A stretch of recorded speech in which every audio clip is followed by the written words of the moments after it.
Hello friends, मैं शालिनी एक बार फिर से स्वागत करती हूँ आप सभी का अपने चैनल रोजगार विद शालिनी में। आप सभी लोग किसी न किसी एग्जाम की प्रिपरेशन कर रहे हैं जिसमें आपसे साइंस पूछा जाता है और साइंस में मेनली फोकस होता है बायोलॉजी पे। 9th, 10th, 11th, 12th की बायोलॉजी आपसे बहुत ही ज्यादा क्वेश्चंस पुट अप किए जाते हैं साइंस के अकॉर्डिंग। ठीक है, तो आप अगर क्लास 9th के बच्चे हैं, अगर आप लोग भी देख रहे हैं या फिर किसी भी एग्जाम की प्रिपरेशन करने वाले लोग हैं जो लोग मेरी वीडियो को देख रहे हैं, तो आप सभी के लिए ये वीडियो बहुत ही ज्यादा इंपॉर्टेंट होने वाली है क्योंकि आज मैं आपको बताऊंगी टॉपिक सेल। और ये जो वीडियो होने वाली है आपकी 20 से 25 मिनट की सिर्फ वीडियो रहेगी जिसमें आपको पूरा का पूरा सेल चैप्टर कंक्लूड करके मैं आपको बताऊंगी, ताकि अगर आप लोग इसको फास्ट करके भी देख रहे हैं तो आपको हर एक कॉन्सेप्ट क्लियर हो जाए और इस चैप्टर से अगर आपसे कुछ भी क्वेश्चन पूछा जाता है तो आप लोग उसको सॉल्व कर लें। तो अगर आप लोग किसी भी एग्जाम की प्रिपरेशन कर रहे हैं या फिर आप लोग क्लास 9th के बच्चे हैं तो ये वीडियो सबके लिए इंपॉर्टेंट होने वाली है। तो आज हम लोग पढ़ेंगे टॉपिक सेल। आज है टॉपिक सेल। तो सेल को किसी भी चीज को जानने से पहले आप सभी को पता होना चाहिए कि आखिर वो चीज है क्या। तो जो सेल होती है वो हम लोगों की बॉडी की स्ट्रक्चरल, आप लोग को ये याद रखना है, आपके एमसीक्यू में या फिर किसी भी टाइप से क्वेश्चन पूछा जा सकता है कि जो हम लोग की सेल है वो स्ट्रक्चरल एंड फंक्शनल यूनिट होती है।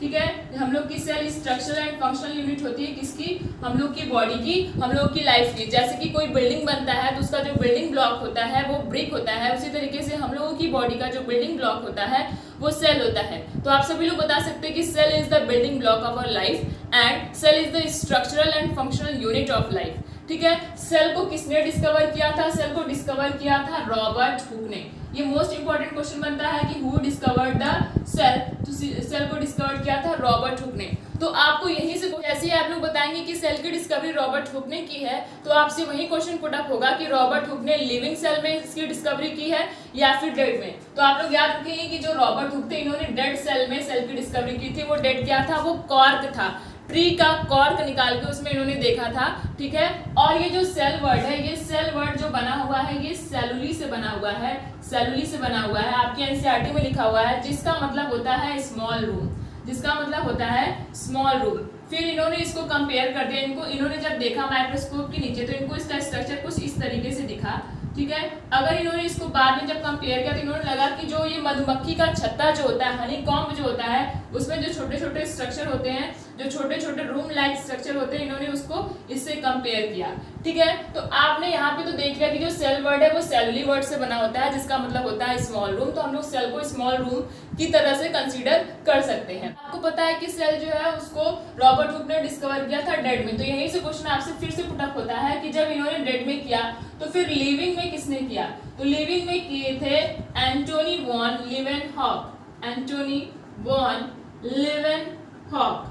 अब आप लोग बहुत बार कंफ्यूज हो जाएंगे कि आखिर हम लोग कैसे याद रखें कि लिविंग में किसने किया है और डेड में किसने किया है। तो मैं आप लोग को ट्रिक बताती हूँ, L for living and L for Leeuwenhoek. तो आप लोग इसको इससे कंपेयर कर सकते हैं कि लिविंग सेल को उन्हीं ने डिस्कवर किया है जिसके नाम में L आ रहा है। तो L किसके नाम में आ रहा है? L आ रहा है एंटोनी वॉन लीवेनहॉक के नाम में। ठीक है, तो लिविंग सेल को डिस्कवर किया था एंटोनी वॉन लीवेनहॉक और डेड सेल को डिस्कवर किया था रॉबर्ट हुक ने। रॉबर्ट हुक ने कॉर्क में किया था और इन्होंने पॉन्ड में किया था। ठीक है, यहाँ से आप लोगों को ये सेल की डिस्कवरी क्लियर होती है। अब हम लोग सेल को पढ़ेंगे अच्छे तरीके से।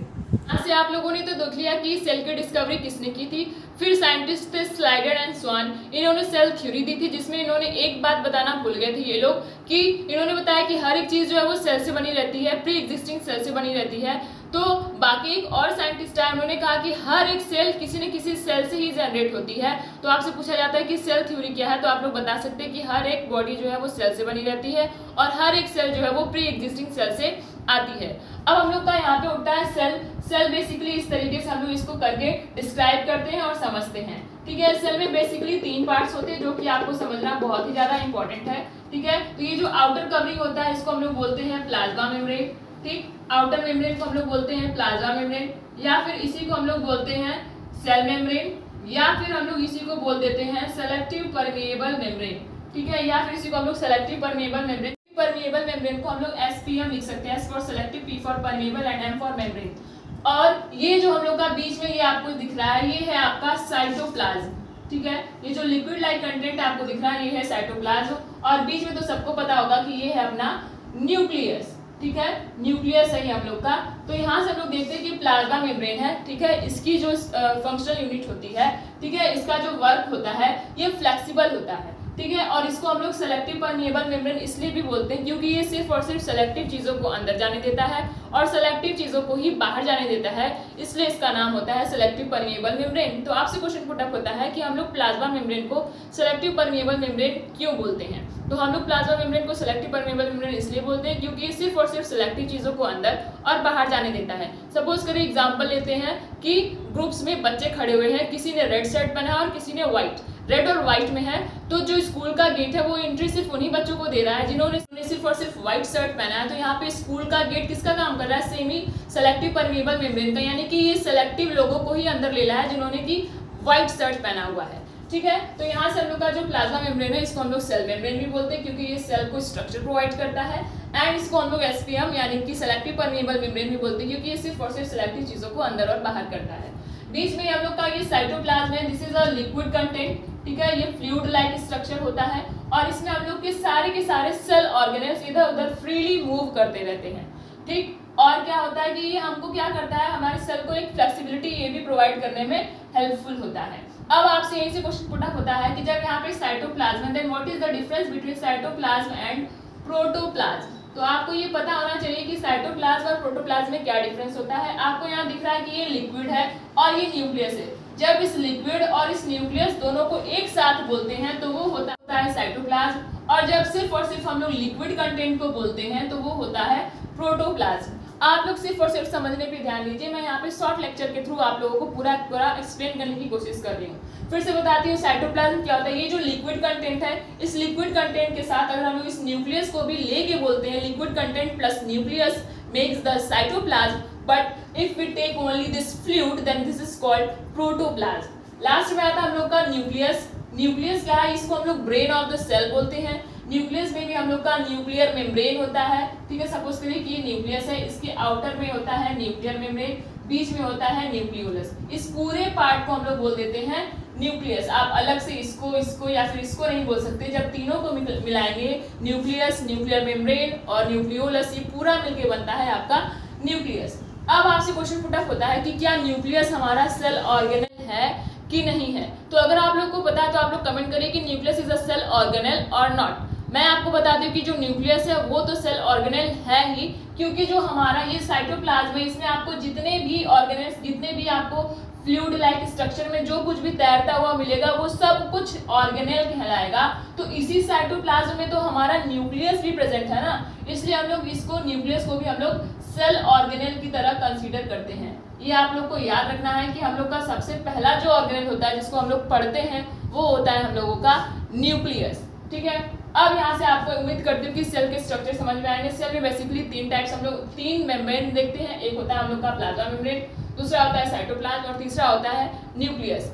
अब हम लोग अपनी सेल को on the basis of the number of the cell हम लोग डिवाइड करते हैं टू पार्ट्स में। अगर कोई बॉडी सिर्फ और सिर्फ एक सेल से बनी है तो उसको हम लोग बोलते हैं यूनिसेलुलर, और अगर कोई बॉडी एक से ज्यादा सेल से बनी हुई है तो उसको हम लोग बोलते हैं मल्टीसेलुलर। अब आपसे पूछता है कि what is the difference between unicellular and multicellular. तो जैसा कि आप सभी को पता है कि जो यूनिसेलुलर होता है वो सिर्फ और सिर्फ सिंगल सेल से बना होता है, यानी कि उसमें डिवीजन ऑफ लेबर नहीं पाया जाता। अब ये डिवीजन ऑफ लेबर क्या होता है, जैसे कि हम लोग की बॉडी में अलग अलग ऑर्गन्स हैं और उनके अलग अलग वर्क्स हैं। हम लोग की नाक कुछ अलग काम करती है, कान कुछ अलग काम करता है, मुंह कुछ अलग काम करता है। ठीक है, क्योंकि हम लोग के पास एक ऑर्गन सिस्टम डेवलप है, क्योंकि जो ऑर्गन सिस्टम होता है वो हम लोग का जो सेल होता है, सेल मिलके बनाता है टिश्यू, टिश्यू मिलके बनाता है ऑर्गन, और ऑर्गन मिलके बनाता है ऑर्गन सिस्टम, जिससे हम लोग की बॉडी बनती है। ये तो आप लोग को पता ही होगा। अब क्योंकि यूनिसेलुलर में सिर्फ और सिर्फ एक सेल प्रेजेंट है, ठीक है, तो उसमें हर एक काम जो होता है वो सिर्फ और सिर्फ एक ही सेल करता है, इसलिए उसमें डिवीजन ऑफ लेबर नहीं होता है। और जो मल्टी सेलुलर होता है उसमें डिवीजन ऑफ लेबर होता है। तो मैं उम्मीद करती हूँ कि आपको यूनिसेलुलर और मल्टी सेलुलर क्लियर होगा।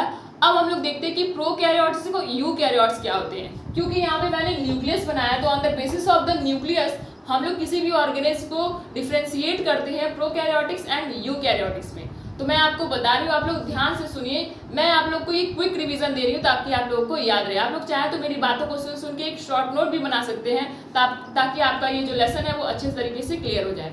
प्रोकैरियोटिक्स एंड यूकैरियोटिक्स आप लोग यहाँ पे समझ सकते हैं। प्रोकैरियोटिक्स,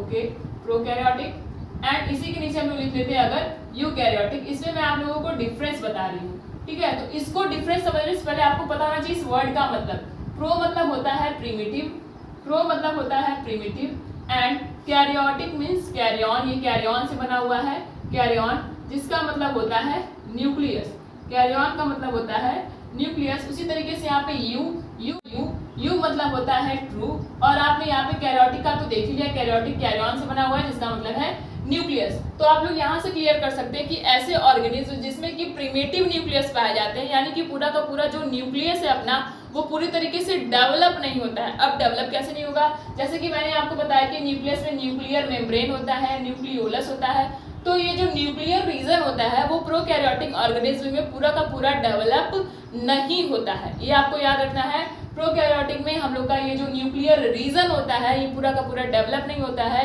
जो हम लोग का डीएनए होता है, जो हम लोग का जेनेटिक मटेरियल होता है वो पूरा का पूरा एक जगह नहीं होके इधर उधर बिखरा हुआ रहता है, ठीक। लेकिन जो हम लोग का यूकैरियोटिक होता है इसमें ट्रू न्यूक्लियस पाया जाता है, यानी कि पूरा का पूरा ये जो न्यूक्लियस है पूरा का पूरा डेवलप होता है, और जब न्यूक्लियस पूरा का पूरा डेवलप है तो जो हम लोग का जेनेटिक मटेरियल है वो अच्छे तरीके से अरेंज्ड फॉर्म में हम लोगों को मिलता है। यूकैरियोटिक ऑर्गेनिज्म में न्यूक्लियस जो है, जो न्यूक्लियर रीजन होता है वो पूरा का पूरा अच्छे तरीके से डेवलप होता है, पूरा पूरा फुल ऑर्गेनाइज्ड होता है, इसलिए हम लोग उसको यूकैरियोटिक बोलते हैं, ठीक है। तो प्रोकैरियोटिक और यूकैरियोटिक में यही डिफरेंस है कि प्रो मीन्स होता है प्रिमिटिव एंड कैरी ऑन मतलब होता है न्यूक्लियस, यानी कि ऐसे ऑर्गेनिज्म जिसमें कि प्रिमिटिव न्यूक्लियस पाया जाता है, न्यूक्लियस जो होता है वो पूरे तरीके से अच्छे से डेवलप नहीं होता है, उसको हम लोग प्रोकैरियोटिक बोल सकते हैं। एग्जाम्पल आपका होता है बैक्टीरिया। एंड यूकैरियोटिक में आप लोग ले सकते हैं कि जिसमें पूरा का पूरा हम लोग का न्यूक्लियस ट्रूली तरीके से डेवलप होता है, न्यूक्लियर मेम्ब्रेन, न्यूक्लियोलस और जो हम लोग का न्यूक्लियस होता है वो अच्छे तरीके से डेवलप होता है, ठीक है। और इसमें जो जेनेटिक मटेरियल होता है वो भी प्रॉपर तरीके से अरेंज्ड फॉर्म में मिलता है, और इसका एग्जाम्पल हम लोग खुद है, ह्यूमन बींग्स, ठीक है, एनिमल्स, या फिर आप लोग कुछ भी ले सकते हो, ठीक। तो यहाँ से आपका ये भी क्लियर हो गया। अब हम लोग एक एक करके सारे ऑर्गेनेल्स को देखते हैं। सबसे पहला ऑर्गेनेल है न्यूक्लियस, जो कि मैंने सेल की स्ट्रक्चर बनाते हुए ही आपको बताया था। न्यूक्लियस ये जो होता है इसको हम लोग ब्रेन ऑफ द सेल बोलते हैं, अपने न्यूक्लियस को हम लोग ब्रेन ऑफ द सेल बोलते हैं, ठीक है। और यहाँ पे अगर हम लोग न्यूक्लियस का स्ट्रक्चर देखें तो प्रॉपर तरीके से न्यूक्लियस हम लोग का इस तरीके से होता है। तो सबसे पहला क्वेश्चन आपका बनता है कि सबसे पहला डबल लेयर मेम्ब्रेन वाला ऑर्गेनेल कौन सा होता है, तो हम लोग का न्यूक्लियस ही होता है, ठीक है। ये है अपना न्यूक्लियर मेम्ब्रेन, ठीक है। ये न्यूक्लियर मेम्ब्रेन जो होती है ये फ्लेक्सिबल होती है और इसमें छोटे छोटे पोर्स होते हैं। अब आप कोई बता सकता है कि इसमें पोर्स क्यों होते हैं, क्योंकि जो मटेरियल्स होते हैं, क्योंकि हम लोगों ने पढ़ा था कि जो प्लाज्मा मेम्ब्रेन है ये फ्लेक्सिबल होता है, ठीक है। और इसी तरीके से हम लोग का ये जो न्यूक्लियर मेम्ब्रेन होता है ये पोरस होता है, पोर्स होते हैं, इसमें छेद होते हैं, छोटे छोटे होल्स होते हैं, ताकि जो भी मटेरियल का एक्सचेंज है वो प्रॉपर तरीके से हो सके। क्योंकि हम लोगों के इसमें क्या होता है आपका क्रोमैटिन थ्रेड, ये क्या है, ये है न्यूक्लियोलस, ठीक है, न्यूक्लियोलस। अब आप लोग ये देख रहे हैं ये है अपना क्रोमैटिन थ्रेड। क्रोमैटिन थ्रेड जो होता है जब हम लोग का सेल डिवीजन करने की कगार पे होता है तब हम लोग का ये क्रोमैटिन थ्रेड अच्छे तरीके से अरेंज्ड होके क्रोमोसोम्स का फॉर्मेशन करता है। ये आप लोग को पता होना चाहिए कि पहले अगर हम लोग न्यूक्लियस को देखेंगे तो उसमें क्रोमैटिन थ्रेड दिखाई देगा, लेकिन at the time of the cell division जब हम लोग का ये सेल जो है वो डिवाइड करने की कगार पे होगा तब ये जो हम लोग का क्रोमैटिन थ्रेड होगा ये क्रोमोसोम की तरीके से अरेंज हो जाएगा। और क्रोमोसोम में आपको ये याद रखना है कि जो ऊपर वाली डंडी होती है इसको हम लोग बोल देते हैं क्या, क्रोमैटिड, ठीक है, इसको हम लोग बोल देते हैं क्रोमैटिड। और जो बीच में ये आपको दिख रहा है इसको हम लोग बोल देते हैं सेंट्रोमियर, ओके, बीच में जो है उसको हम लोग बोल देते हैं सेंट्रोमियर, ठीक। तो यहाँ से आप लोग को क्लियर हो गया होगा न्यूक्लियस। न्यूक्लियस क्या होता है, इसके बीच में ये जो अपना क्रोमोसोम है, ठीक है, क्रोमोसोम पे होता है डीएनए, ठीक है, और डीएनए पे होता है जीन, हम लोगों का जीन। अब ये क्या करता है, जब सेल का डिवीजन होता है या फिर जब रिप्रोडक्शन का प्रोसेस होता है तो वहाँ पे हम लोगों का चेहरा हम लोग के मदर फादर या फिर पेरेंट्स से कैसे मिलता है, क्योंकि जो क्रोमोसोम के थ्रू जो हम लोग का जेनेटिक मटेरियल का ट्रांसफर होता है उससे जो हम लोगों की जनरेशन की जो इन्फॉर्मेशन होती है, जेनेटिक इन्फॉर्मेशन होती है वो इसी डीएनए और डीएनए पे जो जीन प्रेजेंट होता है इसके थ्रू वो ट्रांसफर होता है, जिसकी वजह से हम लोगों का जो चेहरा है, जो हम लोग के कैरेक्टर्स है वो हम लोग के मदर फादर या फिर किसी भी पेरेंट्स से मिलते हैं। तो ये रहा आपका पहला ऑर्गेनेल। अब हम लोग देखते हैं दूसरा ऑर्गेनेल जो कि है एंडोप्लाज्मिक रेटिकुलम। तो हम लोगों का दूसरा ऑर्गेनेल है एंडोप्लाज्मिक रेटिकुलम, ठीक है, एंडोप्लाज्मिक रेटिकुलम, जिसको हम लोग शॉर्ट फॉर्म में ER भी बोलते हैं, ठीक है। ये ट्यूब लाइक स्ट्रक्चर होता है, इसको हम लोग ट्यूब्यूल्स बोलते हैं, ठीक है। ये क्या है, ये एंडोप्लाज्मिक रेटिकुलम है। इस पे छोटे छोटे ग्रेन्स लाइक स्ट्रक्चर आपको दिखते हैं। इन ग्रेन्स लाइक स्ट्रक्चर को बोल देते हैं राइबोसोम्स, ठीक है। इन ग्रेन लाइक स्ट्रक्चर को बोल देते हैं राइबोसोम्स। जब भी ये देखिए, अगर आप लोग इस पे अपने हाथ को, उंगली को फेरेंगे तो ये थोड़ा स्मूथ लगेगा क्योंकि इस पे कोई भी ग्रेन्स लाइक स्ट्रक्चर नहीं है। लेकिन अगर आप लोग इस पे अपनी उंगली रखेंगे तो ये रफ टाइप का लगेगा। तो ऐसा एंडोप्लाज्मिक रेटिकुलम जिसपे कि राइबोसोम पाए जाते हैं उनको बोल देते हैं RER। RER का फुल फॉर्म होता है रफ एंडोप्लाज्मिक रेटिकुलम। फिर से बोलती हूँ, RER का फुल फॉर्म होता है रफ एंडोप्लाज्मिक रेटिकुलम। और ऐसा एंडोप्लाज्मिक रेटिकुलम जिसपे कि राइबोसोम नहीं पाए जाएंगे वो होगा आपका स्मूथ एंडोप्लाज्मिक रेटिकुलम, ठीक है। जिसपे कि राइबोसोम्स नहीं पाए जाएंगे वो होंगे स्मूथ एंडोप्लाज्मिक रेटिकुलम। अब इन दोनों एंडोप्लाज्मिक रेटिकुलम के अपने अपने वर्क होते हैं। जो इधर आपका रफ एंडोप्लाज्मिक रेटिकुलम दिख रहा है क्योंकि इस पे राइबोसोम प्रेजेंट है, और राइबोसोम जो होता है ये प्रोटीन फैक्ट्री होता है, यानी कि जिस भी एंडोप्लाज्मिक रेटिकुलम पे राइबोसोम पाया जाएगा वहां से प्रोटीन का सिंथेसिस होगा, ठीक है। तो जो अपना एंडोप्लाज्मिक होता है, endoplasmic reticulum, rough endoplasmic reticulum होता है, ये प्रोटीन के सिंथेसिस में हेल्प करता है। और जो स्मूथ एंडोप्लाज्मिक रेटिकुलम होता है इसमें तो राइबोसोम नहीं पाया जा रहा है, यानी कि इसका प्रोटीन से कुछ भी लेना देना नहीं है। रफ एंडोप्लाज्मिक रेटिकुलम आपसे एग्जाम में क्वेश्चन पूछता है कि रफ एंडोप्लाज्मिक रेटिकुलम का क्या वर्क होता है, वो किस चीज की सिंथेसिस करता है, और स्मूथ एंडोप्लाज्मिक रेटिकुलम का क्या वर्क होता है, ये किस चीज की सिंथेसिस करता है। तो रफ एंडोप्लाज्मिक में क्योंकि राइबोसोम है तो ये प्रोटीन की सिंथेसिस करेगा, लेकिन जो स्मूथ एंडोप्लाज्मिक रेटिकुलम है यहाँ पे प्रोटीन का कुछ भी नहीं होगा, यहाँ पे फैट्स लिपिड्स होते हैं, ठीक है। और जो सेल मेम्ब्रेन होती है उसकी फॉर्मेशन में ये हेल्प करता है। तो उम्मीद करती हूँ कि आपको एंडोप्लाज्मिक रेटिकुलम क्लियर हुआ होगा। अब हम लोग इसके बाद पढ़ते हैं गोल्गी एपेरेटस। ऑर्गेनेल रहेगा गोल्गी एपेरेटस। गोल्गी एपेरेटस में सिस्टर्न्स होते हैं जो कि रफली पैरेलली अरेंज्ड होते हैं, ठीक है। गोल्गी एपेरेटस में हम लोग के सिस्टर्न होते हैं जो कि रफली पैरेलली अरेंज होते हैं। अगर इनको आप एक को बोलेंगे तो ये सिस्टर्न है, और अगर सबको एक साथ बोलेंगे तो ये सब बन जाएगा सिस्टर्निंग, ठीक है। इसको हम लोग गोल्गी एपेरेटस के डिस्कवरर थे गोल्गी, कैमिलियो गोल्गी, ठीक है। गोल्गी एपेरेटस के डिस्कवरर थे कैमिलियो गोल्गी। इन्होंने गोल्गी एपेरेटस को डिस्कवर किया था और इन्होंने अपने नाम पे ही इनका नाम रख दिया गोल्गी एपेरेटस, ठीक है। ये पैरेलली रफली अरेंज्ड होते हैं। अब क्योंकि मैंने आपको इससे पहले बताया पहले वाली स्लाइड में कि जो राइबोसोम था ये प्रोटीन की सिंथेसिस कर रहा था। अब जब कोई चीज बन गया है तो उसको तो पैक करके ही तो आप कहीं ना कहीं ट्रांसफर करेंगे, कहीं ना कहीं पहुंचाएंगे। तो जो प्रोटीन की पैकेजिंग का काम होता है वो हम लोग का गोल्गी एपेरेटस करता है, ठीक है। पैकेजिंग का काम कौन करता है, गोल्गी एपेरेटस होता है। और क्या करता है ये लाइसोसोम का भी सिंथेसिस करता है जिसको हम लोग सुसाइडल बैग के नाम से जानते हैं। और हम लोग गोल्गी एपेरेटस को ट्रैफिक पुलिस भी बोलते हैं क्योंकि आप सभी को पता होगा कि जो ट्रैफिक पुलिस होता है वो डायरेक्शन प्रोवाइड करता है कि किधर जाना है। उसी तरीके से जो हम लोग का गोल्गी एपेरेटस होता है ये प्रोटीन को डायरेक्शन प्रोवाइड करता है कि किधर जाना है। सबसे पहले तो ये प्रोटीन की पैकेजिंग का काम करता है। सपोज करिए कि रास्ता यहाँ से प्रोटीन आ रहा है तो जो हम लोग का गोल्गी एपेरेटस है ये प्रोटीन को पैक करता है। पैक करने के बाद किधर इसको जाना है ये डायरेक्शन प्रोवाइड करता है इसको, इसलिए हम लोग इसको क्या बोल देते हैं, ट्रैफिक पुलिस भी बोल देते हैं। आप लोग कमेंट करिए कि राइबोसोम को मैंने क्या बताया था। तो राइबोसोम को हम लोग प्रोटीन फैक्ट्री के नाम से जानते हैं। इसके बाद हम लोग का नेक्स्ट ऑर्गेनेल आता है माइटोकॉन्ड्रिया। आप लोग ध्यान से देखिएगा, माइटोकॉन्ड्रिया ये भी हम लोग का डबल लेयर मेम्ब्रेन होता है जिसका जो इनर मेम्ब्रेन होता है वो फोल्डेड मेम्ब्रेन होता है, ठीक है। ये इनर मेम्ब्रेन है जो फोल्डेड आपको दिख रहा होगा, और ये आउटर मेम्ब्रेन है इनर। ये जो माइटोकॉन्ड्रिया है इसको हम लोग powerhouse of the cell बोलते हैं। ये एनर्जी को जनरेट करता है by the help of the different chemical reactions. तो वो सारे केमिकल रिएक्शंस यहाँ पे अंदर वाले मेम्ब्रेन के अंदर चलते हैं ताकि इसका सरफेस एरिया जो है वो इंक्रीज कर सके। इसलिए जो इनर मेम्ब्रेन होता है वो फोल्डेड मेम्ब्रेन होता है और इसमें छोटे छोटे क्रिस्टी पाए जाते हैं, ये आप लोग ध्यान रखेंगे। तो mitochondria is known as powerhouse of the cell because it produce energy in the form of the ATP, और ATP is the currency of energy, ठीक है। एटीपी जो होती है वो करेंसी होती है किसकी, एनर्जी की। आपसे पूछता है कि एटीपी का फुल फॉर्म क्या होता है, तो एटीपी का फुल फॉर्म होता है एडेनोसिन ट्राइफॉस्फेट। आपको फिर से बता रही हूँ कि जैसे कि न्यूक्लियस के पास अपना खुद का डीएनए था उसी तरीके से माइटोकॉन्ड्रिया के पास भी अपना खुद का डीएनए होता है। और एक बात, जब ये एनर्जी को प्रोड्यूस कर सकता है, इसके पास अपना खुद का डीएनए है, तो क्या इसके पास अपना खुद का प्रोटीन नहीं होगा, तो होगा। तो प्रोटीन जनरेट करने वाला है कौन, प्रोटीन को जनरेट करने वाला है राइबोसोम। कॉन्ड्रिया के पास अपना खुद का डीएनए होता है, माइटोकॉन्ड्रिया के पास अपना खुद का राइबोसोम होता है, ठीक है। आप लोगों को ये याद रखना है, क्योंकि माइटोकॉन्ड्रिया जो होता है ये powerhouse of the cell कहलाता है। जब कोई अपनी एनर्जी खुद से जनरेट कर सकता है तो आखिर वो भला किसी का सहारा क्यों ले। इसलिए जो माइटोकॉन्ड्रिया होता है इसके पास अपना खुद का प्रोटीन फैक्ट्री भी होता है, इसके पास अपना खुद का राइबोसोम होता है और इसके पास अपने खुद का डीएनए भी होता है। इसके बाद मैंने यहाँ पे बताया कि यहाँ पे लाइसोसोम भी सीक्रेट होता है। ये क्या है, ये आपका लाइसोसोम है।